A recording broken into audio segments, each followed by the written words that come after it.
চিকিৎসা বিশেষভাবে অনুরোধ করা হচ্ছে অযথা মঞ্চের উপরে ভিড় করবেন না।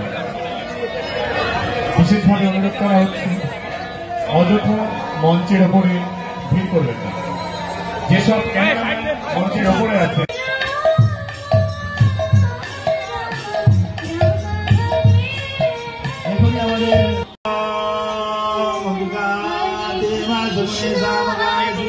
ब्रह्मपुत्र श्रवणे सुशंससि ऋषेव वाजीसि समतेरभित्वा सर्व ओम आयुष्मदे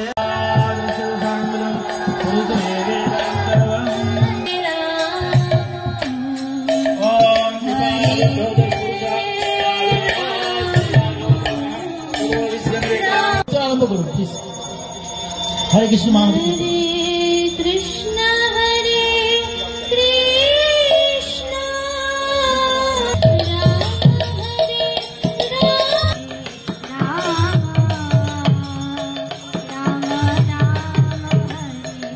স্নান বেদির সামনে কেউ দাঁড়াবেন না।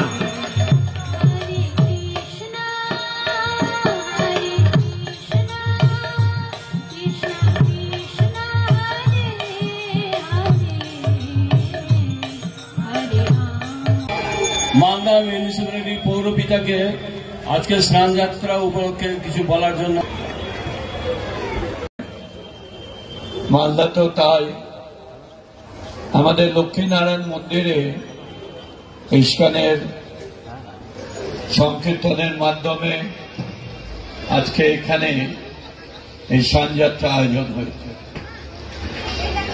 আমাদের প্রিয় মুখ্যমন্ত্রী শ্রীমতী মমতা ব্যানার্জি দীঘার সমুদ্র তীরে কয়েকশো কোটি টাকা খরচ করে এক বিশাল মন্দির গঠন করেছে, যেটা আপনারা অনেকে দেখেছেন, অনেকে গিয়েছেন।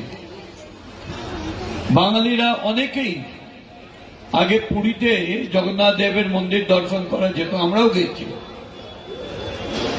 সেই আশা এবং সাধ মাননীয় মুখ্যমন্ত্রী তিনি এটা স্বপ্ন দেখে বাস্তবে রূপ দিলেন। প্রতিদিনই লক্ষ লক্ষ মানুষ সেখানে যাচ্ছে, দর্শন করছে। সেই মন্দিরের সেবায় যিনি হয়েছেন সেই ইস্কনের মহারাজরা, তাদের উপরে দায়িত্ব অর্পণ করেছেন মাননীয় মুখ্যমন্ত্রী যে তারা সেবা করবে, বিগ্রহ সেবা করবে এবং রক্ষণাবেক্ষণ করবে, তার একটা ট্রাস্ট ফর্ম করেছে। আমরা আনন্দিত, খুশি যে মালদায় ইস্কন তার ক্রিয়াকলাপ, ধার্মিক চিন্তাধারা নিয়ে ব্যাপ্তি অনেক বড় বাড়িয়ে দিচ্ছে। এখানে আমার ছেলেমেয়েরা যেমন এসছে, এখানে অনেক ভক্তবৃন্দ এসছেন। আমাদের আশিস কুণ্ডু প্রাক্তন কাউন্সিলর, আমাদের প্রসেনজিৎ দাস প্রাক্তন কাউন্সিলর সহ অনেক ভক্তবৃন্দ এসছেন। মায়াপুর থেকে মহারাজ এসেছেন, যিনি এখানে দায়িত্ব নিয়ে কাজ করছেন। সকলকে আমার আন্তরিক ধন্যবাদ। আমি শুধু প্রভুর কাছে একটাই প্রার্থনা করব, আমাদের মধ্যে কোনো ভেদাভেদ না থাকে, আমরা যাতে সবাইকে নিয়ে চলতে পারি।